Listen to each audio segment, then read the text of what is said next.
I would like to begin with a short review and then an overview. Review of what we did last week and an overview of what we want to do and accomplish today. What we did in the past Simon, which was Nun Ches, was discuss a contradiction or an apparent contradiction between two statements, two dictums of Chazal as to what we should do when there's some sort of a pandemic. Should we be locking ourselves up, kanes raglecha, which is one brisa, or should we be pazer raglecha and get ourselves together, find ourselves another place, and how to reconcile these two? We basically set up a conflict and a debate between, again, the names are less important, but for those who were with me last week, you may remember the Maril and the Marshal going back 5 centuries ago on the one side, and the more recent poskim like the Zera Emes, or for example, the Beis David on the other side. And the Shulchan Aruch reflects the Shita of the Maril and the Marshal. So their Shita was that if we're early in the game, and there's Dever Ba'ir, but it hasn't yet spread. It's not Muchzak Ba'ir. In other words, there are some people, and there's indications that Dever is coming. It's not yet established. It's early in the game, as we would say. Then, in that case, Pazer Raglecha, find yourself another place.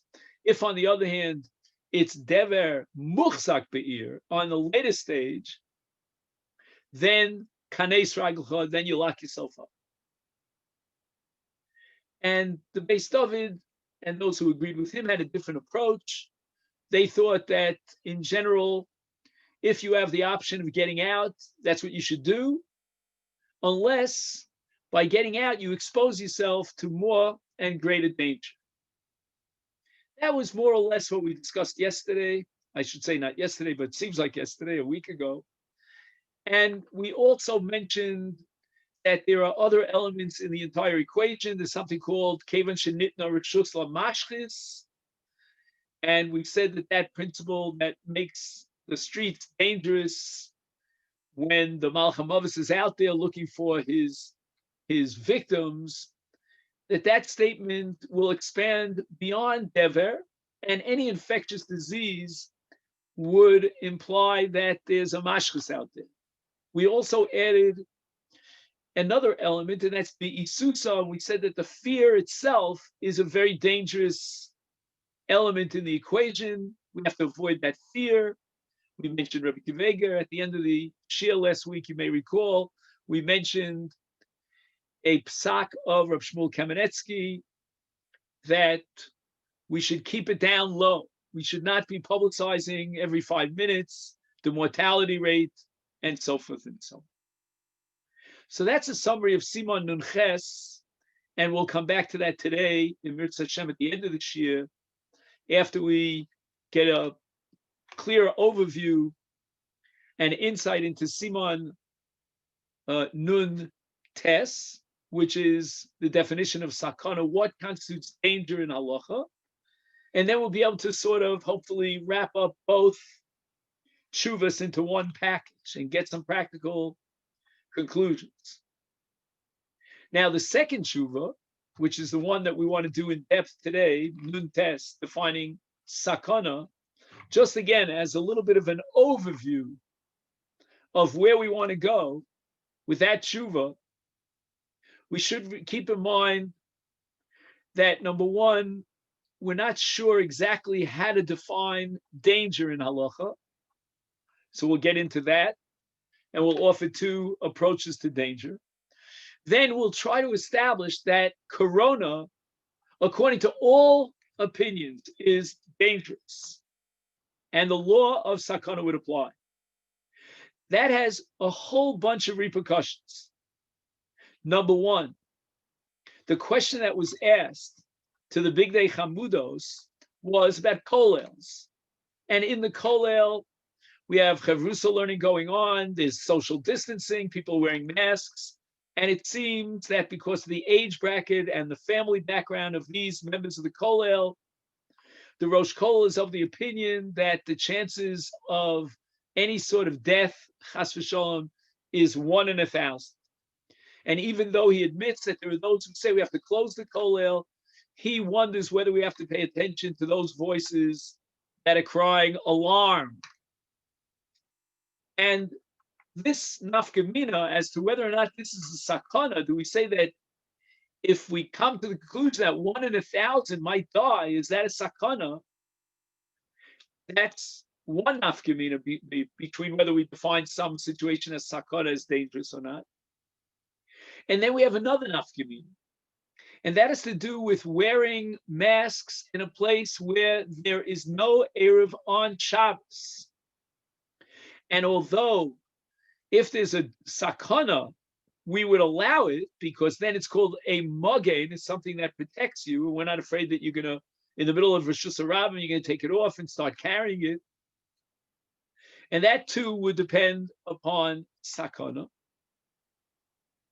Another nafkamina would be whether or not we should announce and decree a fast day. And finally, the nafkamina of social distancing.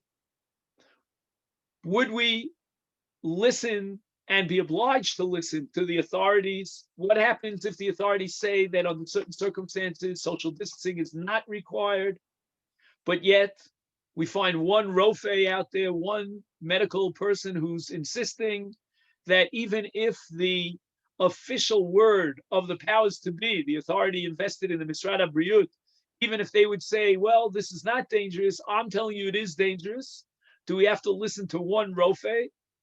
And all this, again, hinges on one issue, fundamental issue: what is sakana in halacha? So that's the overview of the second tshuva, Siman Nun Tes. Now we get into the details. And what I would ask you, if you happen to have the printout, then you would turn to page 212. And I'll just summarize pages 210 and 11, which we did at the end of yesterday's discussion, of last week's discussion.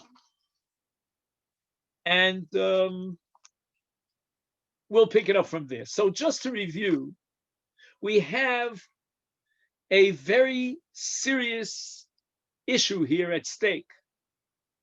And there are situations in which the sakana seems very remote. Again, when I say very remote, I'm going to just use the following terminology: 1 in 1,000.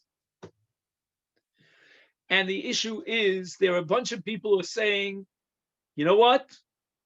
We have to avoid this situation according to Jewish law at all costs, because 1 in 1,000 is already a sakana, it's a dangerous situation. And the principle that usually reigns supreme in halacha, namely rov, does not apply with regard to danger and pikuach nefesh. Ein holchim b'pikuach nefesh achar rov. The Gemara at the end of Masechet Yoma, rov is not an issue and not a factor with regard to sakana and pikuach nefesh. So these are what he calls in the tshuva the masriyim. Masriyim means they're blowing the alarm, and they're saying, no, we cannot tolerate any sort of leniency here. We have to go to the extreme. There is sakana. I don't care if you tell me it's 1 in 1,000. That is sakana.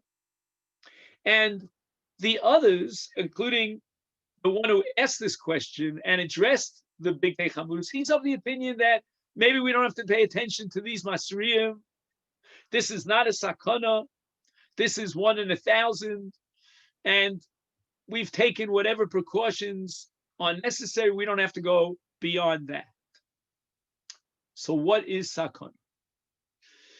And here we have a major debate over what sakana is. And again, it boggles the mind that this debate comes in the 20th century on such a fundamental issue in halacha that has tremendous repercussions, between two of the great poskim of Perhaps I could call it the previous generation, but that makes me sound old because I knew at least one of these two poskim personally, and that's Reb Shlomo Zalman Auerbach. I asked him many questions, and he has his definition. And then another contemporary of his is absolutely up in arms, very, very emotionally charged in his debate against Reb Shlomo Zalman Auerbach, and that is the Tzitz Eliezer, Rav Eliezer Waldenberg. So both of these poskim are no longer alive. We can only guess what they would say about Corona if they were alive today, based on their respective positions in their definitions of sakana. What is halachic sakana? Now, I'm not a great engineer of Zoom, but what I am seeing on the screen, if I can make two comments. Number one, I see a hand going up. So if there's some indication that you want to ask a question here, and that's what I'm seeing in the hand, then please, by all means, this is a great time to ask a question. And the second thing, as I've said many times, it would be a great chesed to me if you would open your cameras if you only can, and even if just for a fleeting second. In other words, just open your camera and close it at some point during the shiur. I would greatly appreciate that. And again, you could only understand what that means if you were on my side of the desk. Okay, then? So I see one person at least has obliged me, so I thank him. And hi, Ian Bider from London. Yes, and if anyone else can also do that, again, it doesn't have to be this minute. I'm not asking you to keep your camera on for the next 45 minutes, but if you could just, show me your pretty face for a minute. Oh, thanks. Great. Wow, I appreciate it. Wonderful. Okay, so what's Reb Shlomo Zalman's take on sakana? What is danger according to his opinion? And I'll tell you how he came up with this radical idea.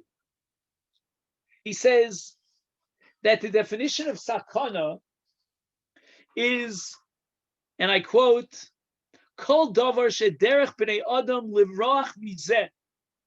He's dealing with a Shabbos issue, and he wants to know whether we can override the Shabbos and desecrate it for the sake of danger. And he says, what would be in that situation that you're describing during the week? Would people be totally alarmed and in a state of pachad, and they would run away from the fire? That's called sakana. Now, again, a million questions arise in my mind. These are not the questions that the Tzitz Eliezer asks, but I'd like to know what happens when you have two different people. One person is absolutely in alarm. Does that make it sakana for him? Because psychologically he's decided he's got to run away. Another person takes it nonchalant, realizes that the statistical probability of loss of life is very, very low, and he goes on in life, as we say in the yeshivas, he's not nispoil. He doesn't get all alarmed about it. Do we go basarov? Does it depend on most people? And if is it most people in the world? Is it most people in the city? Is it Jews? Is it non-Jews? I don't know. There are a myriad of questions about and details and nuances that you could raise according to Rav Shlomo Zalman's definition. It's, in a sense, quite ambiguous. But the Tzitz Eliezer wonders where Rav Shlomo Zalman came up with this idea that it should depend upon derech b'nei adam. Do we find within the halachic universe that there is such a thing as, let's look at how people react and what they consider the situation? The answer, says Rav Shlomo Zalman, is yes. There is a basis in halacha for what do people say and what do they think. And this is the famous sugya called Shomer Psayim Hashem, which is a pasuk in Mishlei. And the Gemara uses that pasuk to explain a situation which could be seen as a danger, but people don't take it seriously. I don't want to go into all the gory details. It's a sugya in Yevamis. It has to do with contraception, and a woman is pregnant, and is she afraid that as a result of we'll call it intimate relations. It might endanger the fetus, blah, blah, blah. And the Gemara says that women will engage in a close relationship with their husbands during pregnancy, and they're not worried. They're not in a state of alarm. And the Gemara applies the promise, the divine promise, Shomer P'sayim Hashem, which literally means that God will protect the innocent or the naive, so to speak, and we can rely on that. Says Rav Shlomo Zalman, you see clearly that whether or not this is a sakana, and could it permit an avera in the Torah, a violation of the Torah, depends upon how people relate to it. If people do this all the time. So, for example, what would you say about crossing the street? Now, admittedly, many of you people with me today cross the street in a place where it's pretty relatively safe, hopefully. I come from a place where it's not so safe to cross the streets, but people cross the streets. It's part of normal life. And if we don't relate to it as a sakana, then it's not a sakana. Says Rav Shlomo Zalman, let's just flip it over to the other side of the coin. If we do relate to it as a sakana and people are freaked out, they're running away like from a fire, then it is a sakana, and halacha recognizes it as danger with all the repercussions and all the implications. Comes along the Tzitz Eliezer, and he says that this cannot be. I'm going to give you a whole bunch of situations which could instill the fear in the hearts of man. And I don't believe, he says, that anyone would allow you to violate the Shabbos, for example, and classify it as a sakana, as a danger. So just to mention a few of the situations that he has on his list, and then we'll come up with his alternative definition of sakana. He asks the following question. Would you allow Chilul Shabbos for a case of a person who's walking down a very dark alleyway? He calls it Mevos Afelos. You'll see this on the top of page 212. Can we light a lamp? Because who knows, what's going to jump out at us from the dark, or if we'll trip and fall. What about the case of a wall that's very shaky? It's called a kir natui. And all the professionals and the engineers will tell you the chances of it falling over the course of Shabbos is 1 in 1,000. Are we allowed to take a bulldozer and violate Melecha Soser on Shabbos and desecrate the Shabbos, take down this wall, because there's 1 in 1,000 possibility that it might fall? He goes on to ask the next question. What happens if you have some sort of a dud shemesh? He's talking about a mechanical, electric boiler system, and they forgot to turn it off before Shabbos. There's a chance that because it's boiling, it might explode, which could be dangerous. Are we going to be Machal Shabbos in that case? People are very, very nervous about the possibility that this may boil and explode. What happens in the following case? A person comes down with an illness. In order to get a trufa, some sort of drug or medicine, you'd have to be Machal Shabbos. Right now, he's not in a life-threatening situation, but the doctors say that it could be 1 in 1,000 that, this machla, this disease might develop and intensify. Let's nip it in the bud. And it involves Chilul Shabbos, so we're allowed to do so. He even goes as far as to ask the following question. A child that has 100 degrees Fahrenheit or more, or an older person that has 101, 102, the doctors will tell you that from a simple flu, I shouldn't call it a simple flu because he's already got temperature, he may develop some sort of infection and who knows if his temperature will hit the ceiling, and this could be considered a dangerous situation. People are very, very concerned. He offers a source from the Magen Avram. The Magen Avram lived about 5, maybe 4.5 centuries ago, one of the great Ashkenazic pillars of Psak.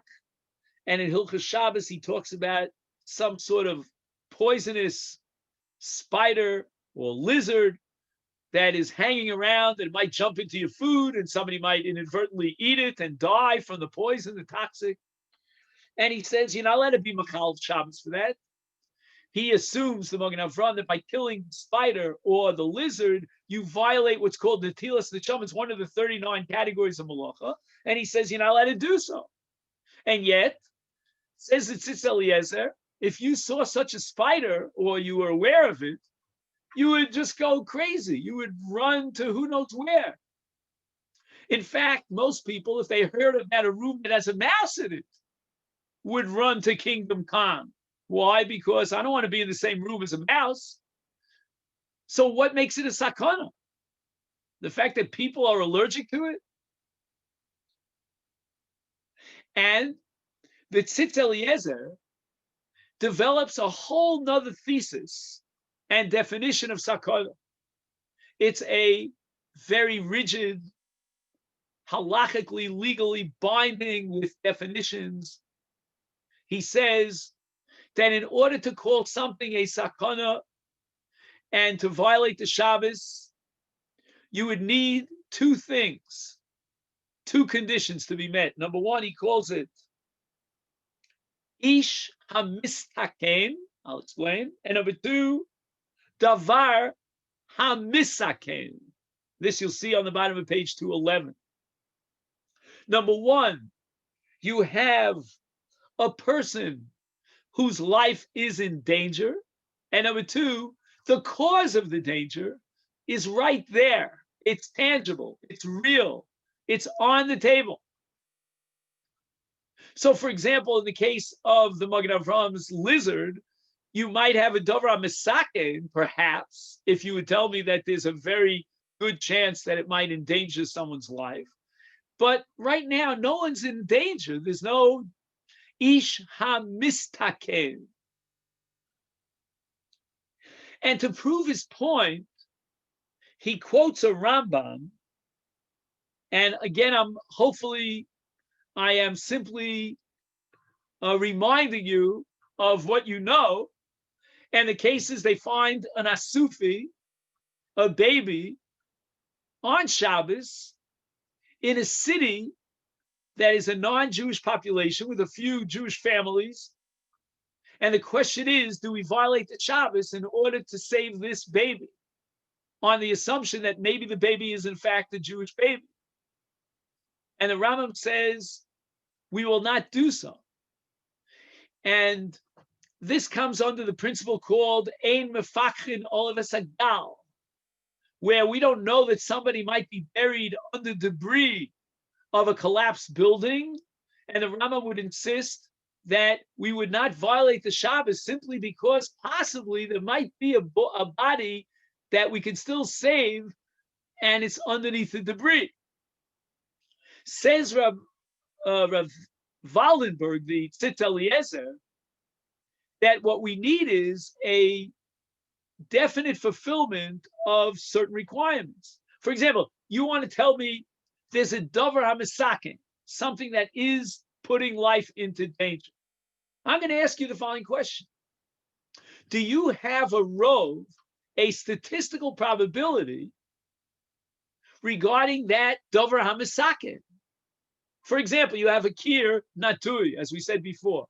You've got a faulty wall. Now ask yourself the question, what does the Rove tell you? If the Rove tells you that this is not a danger, it's not going to fall, at least not during the next 24 hours of Shabbos, then it's not a Davar HaMisaken. And if you have some possibility that someone is buried under debris, or that somebody might be eating food that's poisoned, Well, where's the ish hamistaken? Where's the person? Can you identify that person whose life is in danger?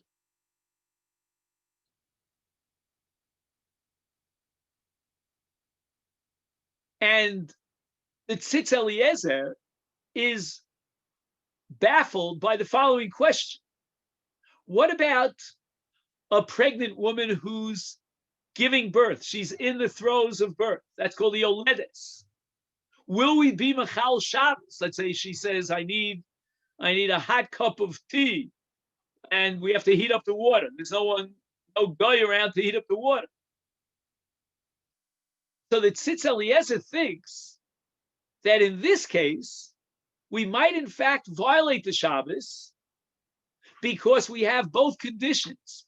We have an ish hamistaken and we have a davar hamistaken. And here he wavers back and forth. He says we definitely have an ish hamistaken. There's a woman who's in birth, and I can doubt one way or the other whether or not we have a davar hamistaken. We have the woman who's here, the person, but I'm not sure if we have the cause of danger, because is birth considered a dangerous episode? He says, according to Rav Shlomo Zalman, there's no question about it. We will be Machal Shabbos in this case. How many women die at childbirth? He's working with a premise that it's 1 in 1,000. And he says that here we should have a rove, and the rove already just completely nullifies the miut. The majority nullifies and neutralizes the minority. And therefore, we should assume that we don't have a davar hamistaken, that childbirth is not considered davar hamistaken. Here, again, we have a question exactly whether birth is considered and should be classified as a davar hamistaken. From Rav Shlomo Zalman's point of view, as I said before, there's no question about it. We will be Machal Shabbos. Any woman will tell you that in childbirth, she's in a dangerous situation. She's freaked out. She's running away from anything, anything that could bring her to a state of health. She'll go to the ends of the world. Now, the Tzitz Eliezer raises the following accusation against Rav Shlomo Zalman. He levels this point. He says, according to Rav Shlomo Zalman, we're afraid of a whole bunch of things. And by the way, the situation gets worse and worse with every successive generation, because the more we know about medicine and about danger in terms of diseases, the more we realize that, this child had 100 degrees fever, and then never, who knows what happened to the child. We're aware of so many different things. We are overwhelmed with fear about not only a kir natui, but perhaps even a simple cold. And the doctors will tell you, yes, a cold, if your nose is running, might develop into a flu, and a flu could develop into pneumonia, and you might die from pneumonia. There's always a chance, and people are absolutely in fear about it. So we're going to say, oh, he has a cold, let's travel to the next town over because we don't have the medications that we need to control a common cold. How far do you go? And therefore, the Tzitz Eliezer says that Heicha Dischazik Lan Rov, if we have already an established Rov, that this is not a dangerous situation, is therefore Tzad Hamir who command the lesser. We don't even consider the minority. It's not like we're gonna consider it a rove, because again, Tzitz Eliezer realizes that Rav Shlomo Zalman's point stands on the Gemara of Ein Holchim B'Pikuach Nefesh HaRov. So it's not enough for the Tzitz Eliezer just to say, well, we have an established rove over here that there's no danger. That's not enough. We don't rely on or apply rove in the case of Sakonis Nefesh in Pikuach Nefesh. He's going to have to go a step further, and he's going to say at the end of page 211 that Hamid Kimand Lesadom. It's not rove, but once we establish the rove, it becomes 100%. Halacha doesn't even consider the mute. And this is what he calls a ruba de lesa kamon. For example, when Reuven Chas v'Shalom murdered Shimon, and we want to know maybe Shimon was going to die of some treifa. He was a treifa. Maybe he had some sort of puncture in one of his vital organs, and therefore we should exonerate Reuven from any liability as a rotzeach, and we can't put him to death. Which means, in effect, you'll never be able to put to death anyone, because maybe the Gemara says in Chulin Daf Yudal, maybe just in the place where Reuven put the knife into Shimon's heart, right there was a nekev. There was some sort of a hole in his heart, and he was going to die in the next 6 months anyway. So the Gemara says, no, we have a rove. Most people walking on 2 feet are not a treifa. They don't have, the cause of death inside their body. So the question is, okay, but let's save and vindicate the rotzeach. His life is on the line because we're about to put him to death as a murderer, based on miut. Maybe there's 1 in 1,000 who are people walking around the streets. They look healthy, but they're actually a treifa. The answer is, says the Tzitz Eliezer, we're dealing with a ruba de lesa. Come on. It's not like we're counting heads. If you're counting heads, like in a vote, in a Bezdin, then the minority, and the dissenting view is out there, jumps at you. You can't just disqualify. But if you're talking about a rove that's built on nature, on what usually happens, given the causality of God's creation, then rove is mevatel l'miut.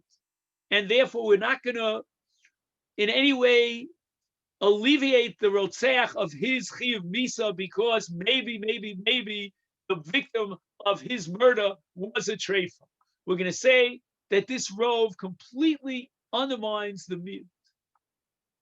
And therefore, you could go on, and you could talk about rove in the case of a kir natui, that the rofim say it's only 1 in 1,000 that it would fall, and you could talk about the statistics of a child with fever, and if 1 in 1,000 will develop to a dangerous situation if we don't take care of it now.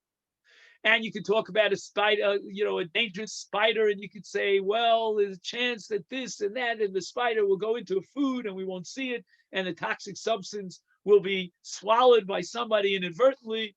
And again, we have a rove. And in all these cases, we're dealing with a ruba de lesa. Come on.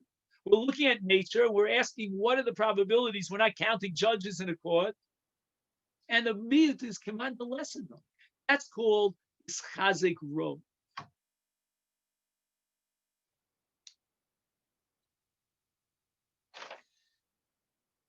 And now we're on page 212. He says the following, that, and this is on the left column for those who like to see the text inside, because there's so much here in the text. He says, let's say a student is studying medicine. We need doctors. We'll go to the ends of the world in order to guarantee that we have doctors, physicians that will service our community. And in order to study in medical school, he's going to have to violate the Shabbos. Are we going to allow him to violate the Shabbos? And we have to know whether or not this is sakana.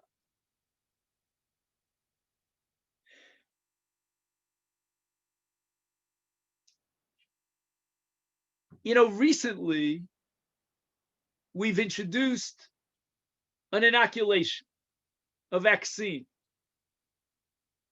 I'm going from here after the Shia to get my second vaccine. Before they developed this vaccine, the question was raised by the poskim, can an Orthodox Jew who's working, you may remember this, we discussed this a few months back, who's working in a lab, and they're working around the clock to try to develop a vaccine, would he allow to be Mechal Shabbos, if need be? Let's say using the computer. I don't know exactly whether a computer is a violation of Malacha Doraisa or not. And according to Rav Shlomo Zalman, It might be a moot point today because we already have a vaccine. I don't know. But, with all that's going on in England and Africa, who knows where, maybe we'll need another vaccine. God knows. Nobody knows where this is going. It could be a practical shaila. I'm an Orthodox Jew. I'm working around the clock in Cornell University Hospital, and we're almost at a breakthrough point. Should I violate the Shabbos for a vaccine? It could save thousands of lives. According to Shlomo Zalman, this is Birdsong talking. I think he would be martyred because we are in a state of fear. We'll do anything under the sun to protect the lives of ourselves and our families. And the text here is that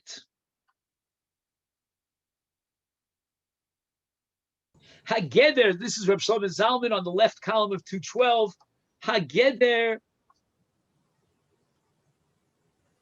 Shekol Anoshim, Shanoshim Mefachadim O Nivholim Mizeh, Gam B'Yemos Hachol, Mechashash Sakana, is called a sakana. L'chein daiti lahatir listar b'Shabbos kir. I think we have to take down the wall on Shabbos, even if it means violating the Shabbos. The same thing with regard to chom, with regard to fever. And if you'll ask me, can we allow medical students to violate the Shabbos for the sake of studying medicine? He says he thinks that even during the weekday, these students are not bibahilus. They're not staying up till all hours. Again, they may be doing so because they want to pass their exams. And now he quotes the Yeshuas Yaakov, Rabbi Yaakov Orenstein, and he says that the Rambam holds as Sufi. You find this baby in the city, and the city is Rova Akum, Ein Mefachin Olav Sagal. So that would seem to support Rav Baldenberg. But he writes, Aval Kushta de Milsa, we don't accept the Shitas Aram. Vanan Kaimalon da Sufi Shenimtza Be'ir, the Yeshba Rov Akum, Mefachin Olav Sagal B'Shabbos. So we do have a sakana in the case of finding a baby of unknown origin. And that would certainly indicate and tip the scale, if you will, in favor of Reb Shlomo Zalman. So the plot grows thicker. On page 213, he quotes a landmark tshuva of the Noda B'Yehuda. A man died of a very rare disease, and science doesn't know how to deal with this disease. We anticipate down the line that other people will never be infected by this disease. Are we allowed to do a cadaver autopsy, post-mortem autopsy, which is a violation of 3 different isurim in the Torah? In order to learn the medical facts that will allow us to save lives in the future. And what do you think the Noda B'Yehuda says? No. Not allowed to do it. Why? Because Afal Pisha B'nei Adam Mefachadim, even though people are very afraid that maybe someone else will contract this disease, but it's a chashash rachok, and he says that ein chola b'fanenu. We don't have a chola in front of us. This sounds like the Tzitz Eliezer, that we need an ish hamistaken. We don't have an ish hamistaken. We have a davar hamistaken. This disease is deadly dangerous, but we don't have a person who contracted that disease. The Chazon Ish tries to tone down this tshuva, the Noda B'Yehuda, and he says that if it's matzui, if we know that people will contract this disease within a reasonable amount of time, then we would allow for autopsies and violate a severe issur. The Noda B'Yehuda is talking about a rare disease that, once in 50 years, maybe we can anticipate 50 years down the line that somebody will contract that disease. And a lot of the poskim during our period of time of Corona quote this Chazon Ish because there were situations where they didn't have enough ventilators for all the cholim, and they anticipate that if we use the ventilator now and tie it up, then in 2 hours from now, there's going to be another chola coming into the hospital who needs that ventilator. So there were those poskim who wanted to quote the Noda B'Yehuda, there's no chola b'fanenu. Right now, there's no. So Chazon Ish was quoted. Why? Because within 2 hours, I can guarantee you that there'll be someone else coming into the hospital. Now, if you take a look at the next 2 pages of this tshuva, that's 213, 214, he has an analysis of the Gemara about Dever. And Dever is a dangerous situation. The Gemara says that if you have 3 people on 3 consecutive days that died from Dever, then you've got to run away from the city, relocate yourself. And not only that, we have to announce, declare a fast day. Now, for the next 2 pages here, he discusses the issue of whether or not the same halacha applies to other diseases, or is it only Dever? And he proves from the Mariel and other sources that Adarabah, on the contrary, with other diseases, we have to be even more careful. We don't have to wait until 3 people died on 3 consecutive days. We just have to know if in this neighborhood, some people are dying from this disease. He gives a whole bunch of examples. He's got something called shchin, which is boils. He's got something called askara, which is the inflammation of the throat. And he has charchur, which are also something that attacks the throat. And he proves from the Gemara in Titus that if these kinds of diseases have already taken their toll, we will declare a public fast day, which means that it's a sakana, it's a danger.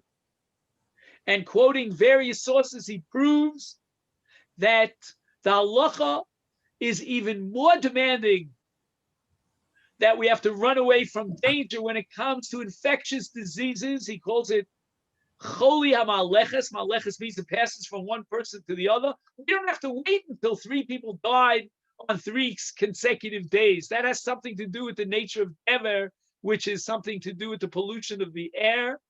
But in terms of infection that goes from one person to the other, that is a sakana. And now he wants to know, on the bottom of page 214, if we've established that this halach of sakana applies not just to Dever, but even more so with regard to infectious diseases, what should we be doing? And if you take a look at the end of page 214, and I specifically call on Yudi to join me for this because this would answer Yudi's question, he now refers back to his previous tshuva and sets up the machlokas between the Mariel and the Marshal on one side, and the Beis David and the Zera Emes on the other side. And he writes that according to the Mariel, you know what, even before I get to that, in the end of the previous paragraph on the same column, he writes, Pashut dahachti dan, our situation, who began their choli ma'aleches. In other words, corona is certainly an infectious disease. I mean, that we knew from the get-go. Umasriyan oleh, and there are people who are absolutely in a state of fright. They will not go to their Rebbe's funeral or to their children's wedding because of corona. And Masriyan oleh, and Kate Shapir Ika Getter Sakana, he says that everybody would agree that this is a sakana. Why? Number one, according to Reb Shlomo Zalman Auerbach, people are running away from Corona.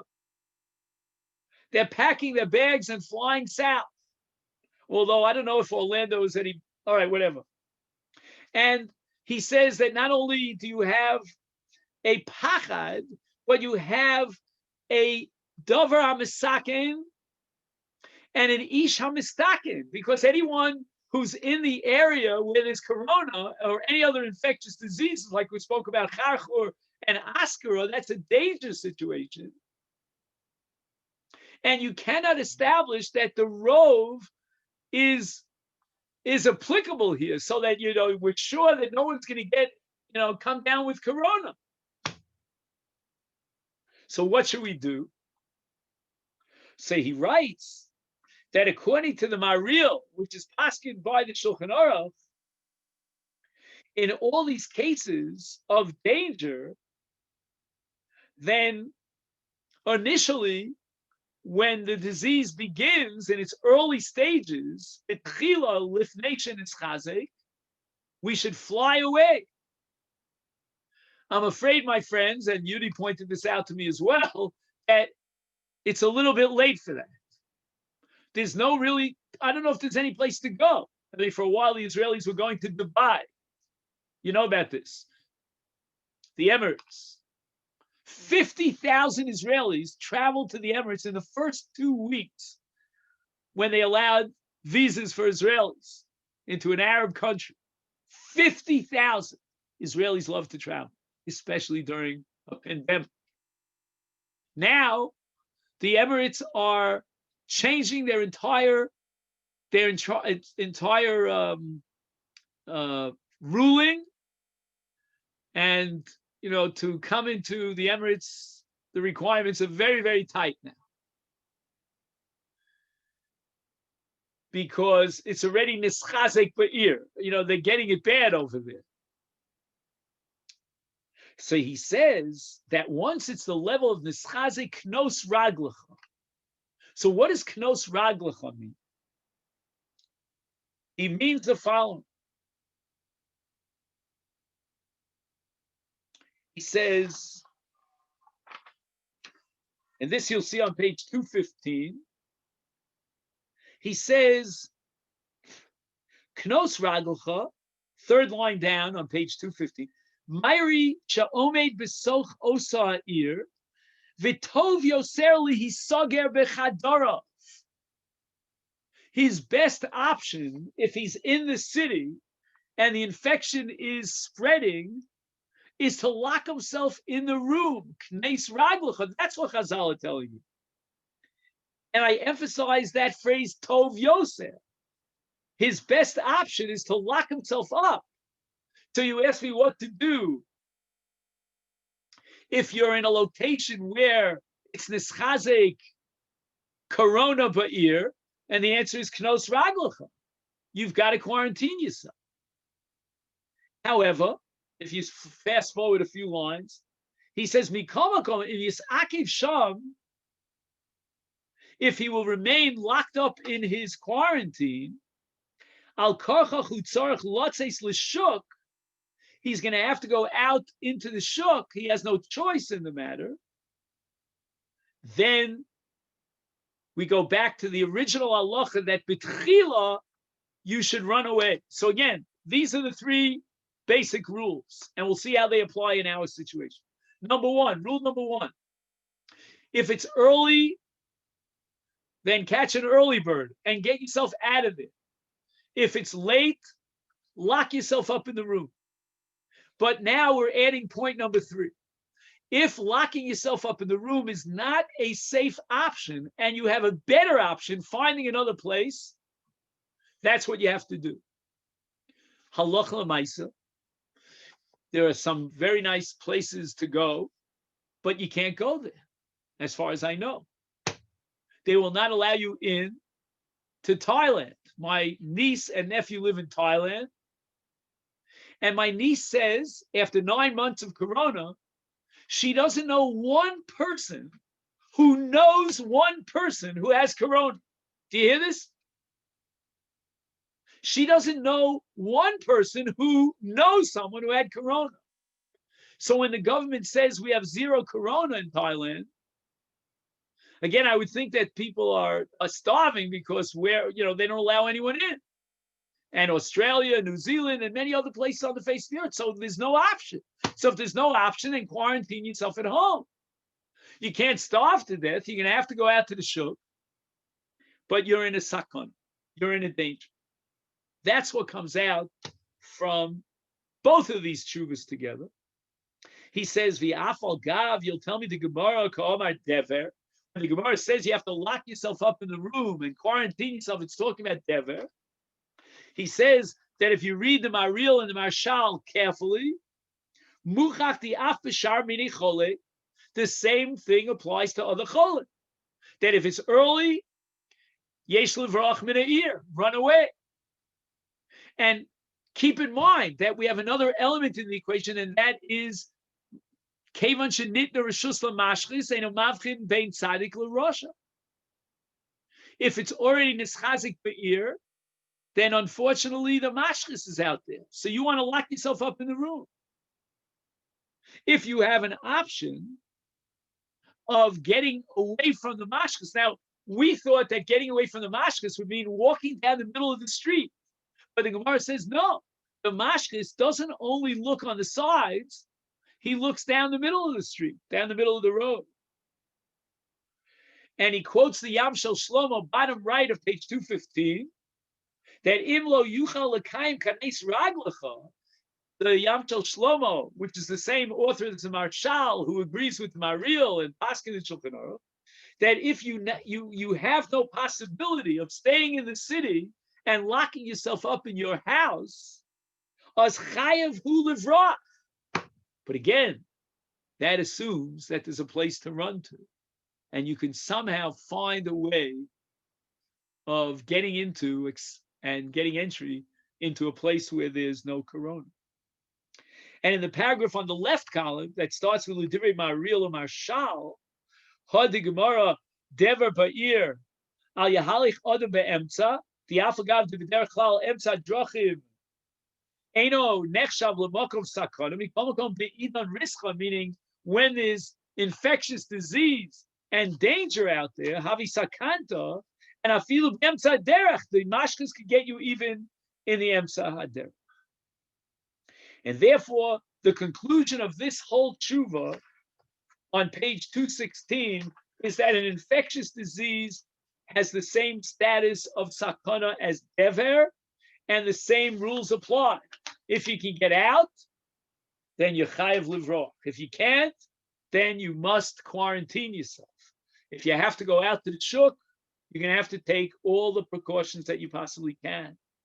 And on the top of page 216, he quotes the tshuva, the Nishmas Kol Chai, that yesh koach biyad anshe kehila. Imagine this: a person wants to come and daven in your shul. The members of the shul have the right, according to Halacha l'noah, to prevent this guy from entering the shul. Why? Because he was ba b'maga im chola sheyesh bo choli medabekes. Not that we know that he has contracted the infectious disease. He came in contact with someone who has the disease. We can exclude him and tell him you don't have any entry. Which again might mean that if you were the Rosh Memshalah of Canada, then as an Orthodox Jew, you would be allowed to tell Burzon, don't come into Canada, because you were exposed to someone with the infectious disease. I would think, by the way, a footnote, that if you were the head of Canada, then you should make certain exceptions to the rule. For example, if a person could take an immunity test, they test your nogdanim, how do you call them in English? Antibodies. If you could prove with a test that you have antibodies, then perhaps they could let you in. But again, it's very difficult because, it's a low plug kind of thing. The Memshalah wants to, they want to legislate laws that apply to everyone. So to make exceptions to the rule is already getting messy. Now we get to the final summary of these two tshuvas. Yesh b'zeh nafka mina. Are you allowed to wear a mask in Rishus HaRabban? There's no Erev on Shabbos. The kaimelon shedavar shehu lahagen, something that you need to protect you, is shari lotzeis bo b'Shabbos. So imagine, Rabbosai, if I'm in freezing weather and it's Shabbos and there's no Erev and I want to cover myself with something which is really not levish, I'm not really wearing it, but it's going to protect me from the cold because I didn't live in Canada for 90 years, right? So I'm allowed to wear it. You're not allowed to wear it, but I am, because for me it's a double mugging.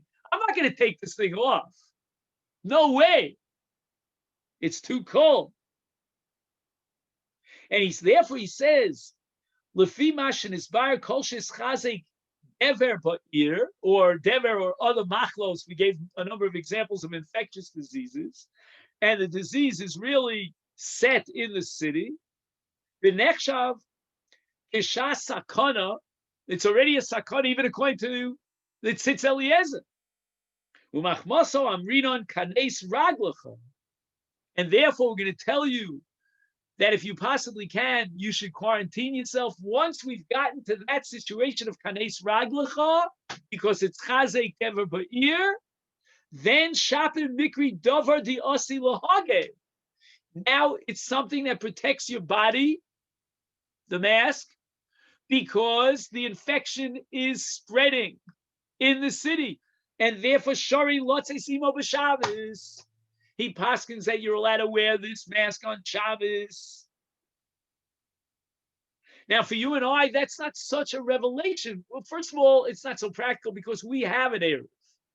But there are places on the face of the earth, especially in Europe, where where Jews live without an Erev. Unfortunately, there's a lot of mess ups here. People don't realize, and tourists don't realize it. Next, then he says the following. The Gemara says in Bava Kama, that same sugi that we began with, that Dever Ba'ir al Yikanes Adam Yechidi Lebeis HaKnesses. A person should not enter into a synagogue. Shemalach HaMavis Mafkid Sham Kela. Again, this has to do with Kabbalistic ideas, that wherever there's the greatest Kedusha, that's where the greatest Klipos and Sitra Achra and powers of evil and the Malach HaMavis, they love gravitating to places of Kedusha. And that's why Talmid Chacham has to be worried about what we call mazikin. Don't ask me what mazikin are. Some sort of demons. Vahani, immediately the Gemara says, Heichadulo Mikri Bei Dardiki, below Matzli Bei Asara. There are no children, young children, Tashbar, that are studying Torah, and they don't daven their bitzibur. Mashma, it would seem that af b'shas dever, because the opening line of the Gemara is dever ba'ir, yesh litzpalel bebeis hakneses ba'asara, and we should have the children learning Torah. And what this would mean is that the Gemara is telling us to disregard any of the rules and regulations of the government, and we should open the shuls and the schools. Omnom Nira says the Big Day Hamudos name. You're misinterpreting the Gemara. He says, Ein mizerai, you should not conclude based on that Gemara, Shekbekol Ofen Yechlis Pal, we should always daven as a tzibur in the shul. No. That's not what the Gemara is telling you. Ela Kavanas HaGemara Loma Di Afa Gav to Di Alma, we have a Gemara in Brachos, and the Gemara tells us that if you cannot daven b'tzibur, go into a shul anyway. That's the place you want to daven. That's the conducive atmosphere for davening as a yachid, if you can't get to a place where there's a minyan. Nevertheless, that's true in general, but not in this situation. In a situation of dever ba'ir, al yikanes adam yechidi lebeis hakneses. Again, he's not telling you that you should have a minyan in the Beis HaKnesses. He's telling you that you shouldn't go into the Beis HaKnesses thinking that that will upgrade your tefillah as a yachid, because there are dangers that lurk in the shadows, dafka in a Beis HaKnesses. And then on the top left column, as we wrap this up, he says on the second line, "V'rak b'ofen b'leka chashash sakana mitzad etzem hakibutz oz yesh lispalel b'tzibur." He says that if by gathering together the people for a minyan b'tzibur there's no sakana, then you should do so. But if the danger is intensified by the fact that there's a gathering together of people, then we should not daven b'tzibur.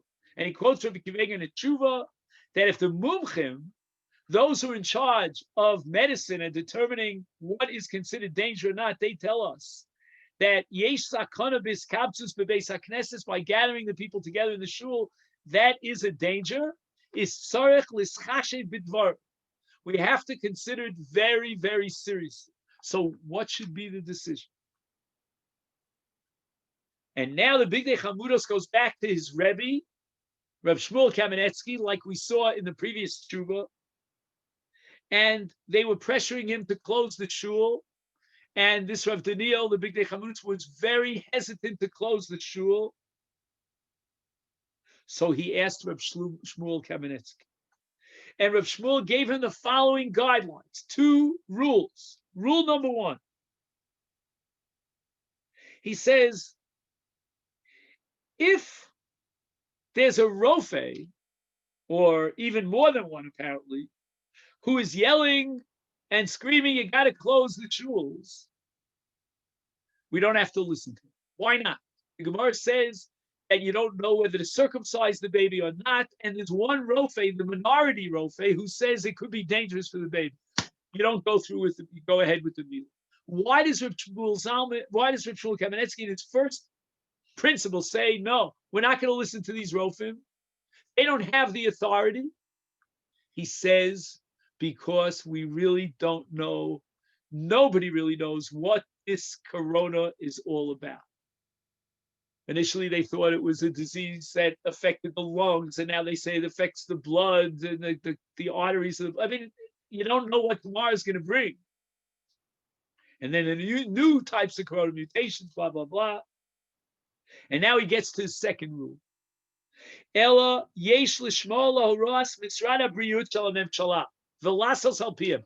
Who are the rofim? Who are the experts who are going to tell us whether we can open the shuls or close the shuls? He says that even though no one really knows how to unravel the mystery of corona, but nevertheless, when the entire let me just read to you his language. He says,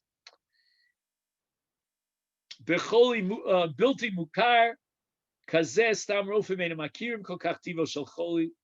Fine. So they're not bikir.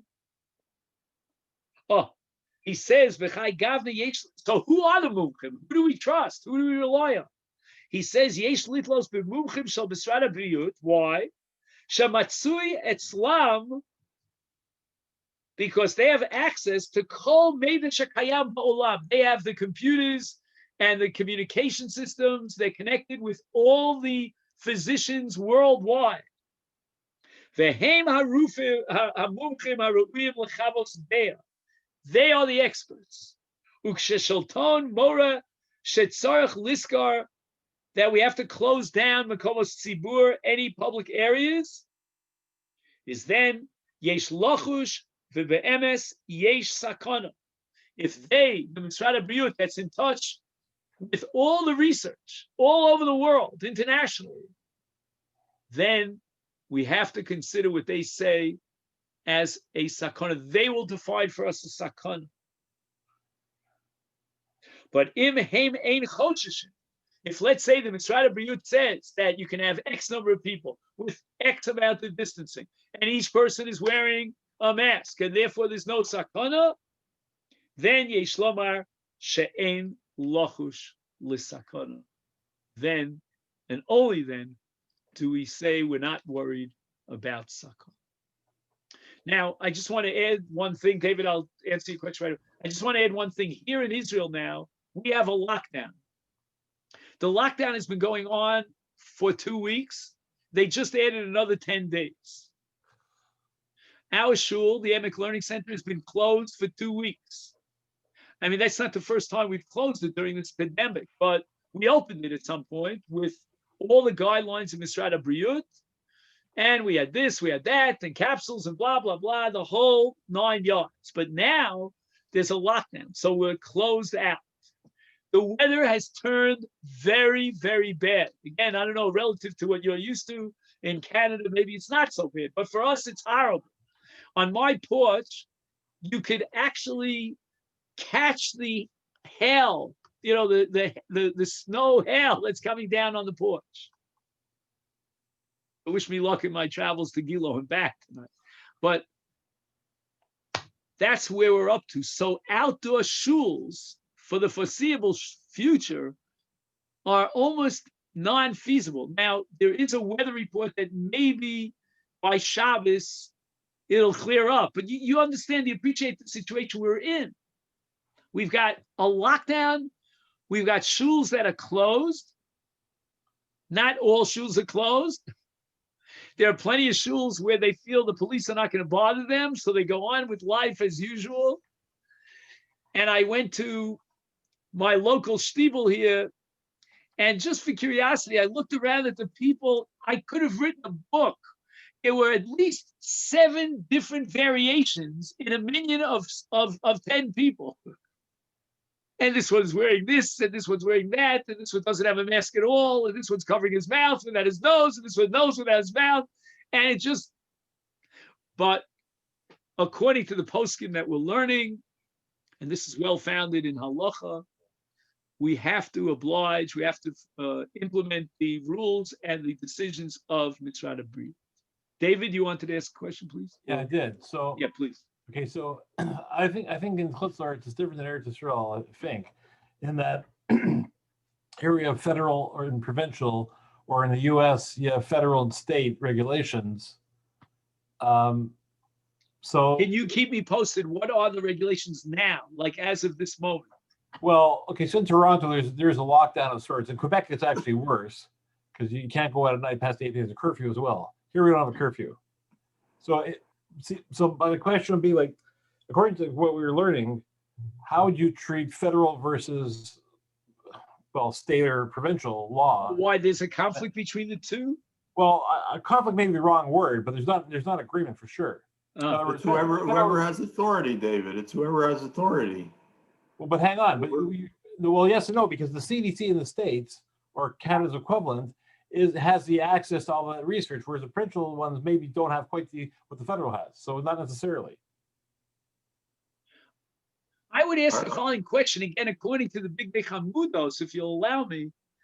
Which of the bodies of government, again, maybe there's no answer to this question, has access to global information? You know what I'm saying? We're trying to determine who are the mumchim. Right. You're raising another question that really touches on a different area in Halacha, which I have a cousin, he's not alive anymore, but he wrote a 600-page book on this question called Dina de Malchus Dina. Really? Oh. Yeah, my first cousin, Shmuel Shiloh, 600 pages on Dina de Malchus Dina. It was his life's work. I mean, he did many other things in his life. So I would say Health Canada or the CDC in the States are the ones who have more information than anybody else. So that's why I think if you could come to some determination as to who has access to the greatest mumchim across the globe, that would be, I think, the answer. If you're asking me Tzadina de Malchus Dina, so you got to ask your local lawyer, and where does the law go? If you have, in America, there's something called states' rights, and then there's something called federal rights, and to this day, constitutional lawyers are still trying to figure this all out. Is it that the states have rights because they got those rights from the federal government, or is the federal government empowered only with those authorities and rights that the states give them? Because America has a federal as a federal entity, it was a result of states. The states got together and they, so you could study this for a long time. Well, But that's as far as Dina Malchusa Dina is concerned. So you might be obliged to the federal government, to the provincial government. I don't know. But if you ask me in halachic terms, forgetting about Dina and Malchusa Dina, but in terms of defining sakana, then if you have reason to believe that there is a body of a health organization in your area that's telling you and dictating what you should do based on mumchiyut, as we call it, based on expertise, because they did their due diligence and they did their research, you will find that the poskim will call that a sakana. And if they tell you to close the shuls, you're going to close the shuls. But Rav, there's also a problem of political. There's in the States for sure, people, they do things because they don't want to, from a political standpoint. That's a problem as well. How you're going to have to put that into the equation as well. Is that a halachic consideration? Are you dealing with danger because there might be a whiplash against the Jewish community, that kind of thing? No, he means that there's political motivation for making decisions regarding the closing of shuls or regarding, just the health. Like there are a lot of people that feel that some of this is not health motivated, it's politically motivated because I don't know. I would tell you that if it's politically motivated, then that's not going to define sakana. It might be relevant to Dina Malchusa Dina, even if it's politically motivated. That could be so. But, I'll tell you the truth. I think one of the weakest considerations in this whole discussion is Dina Malchusa Dina. There are so many different heterim, especially here in Israel. It's paradoxical, but the Ran Shita is that in Israel, in Eretz Yisrael, there's no such thing as Dina Malchusa Dina. Either we have a Sanhedrin or we don't have anything. But in Canada, you have Dina Malchusa Dina, so it may be a little bit more of an issue, or in the United States. But I would still insist that that's lower on the totem pole. What you really want to clarify first and foremost is, do you have a sakana with all the implications in terms of the way we dress, where we go, what we're allowed to do on Shabbos, whether we keep the schools open, whether we keep the shuls open, whether we keep the kollels up and running. All this has to do with sakana. And my friends, I cannot buy any of this political stuff. Don't tell me, well, in Lakewood they did it this way, and in Borough Park that way, and in Flatbush this way. Honestly, I don't go for any of that.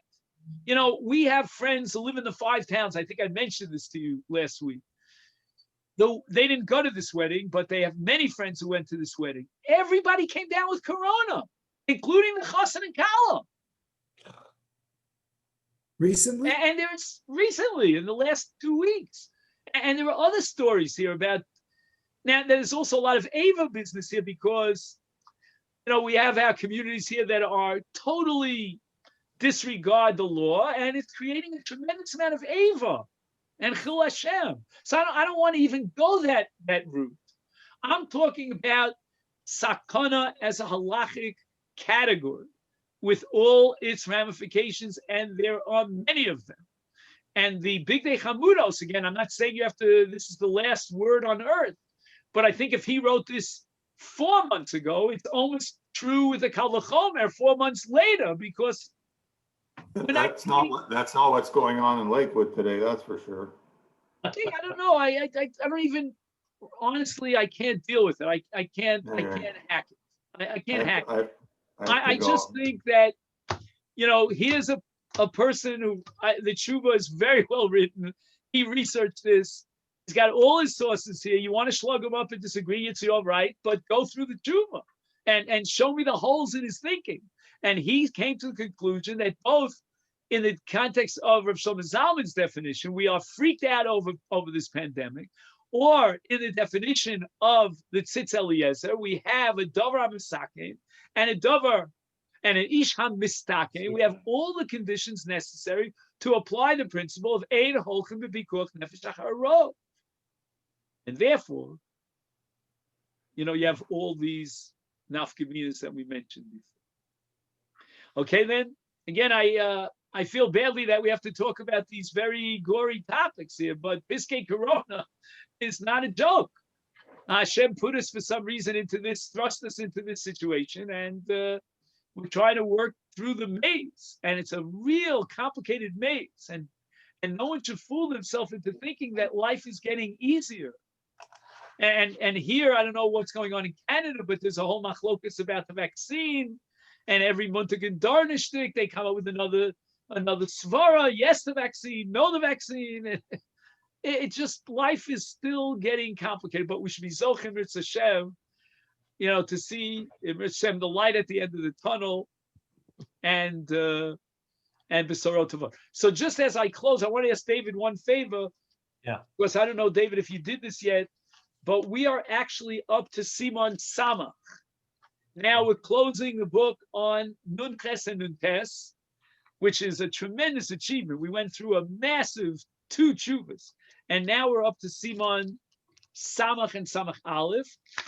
Again, as you can see, this is not going to be easy street. So it could be that all you have to do is send around Simon Samach. If Lieta Bitachon, you want to send Samach Aleph and give us a 4, that's okay, but it's highly unlikely that we'll get to Samach Aleph. Okay. All right then. All right. Let me wish everyone a Shavua Tov, Chodesh Tov, and thank you so much. Thank you very much. Thank you so much.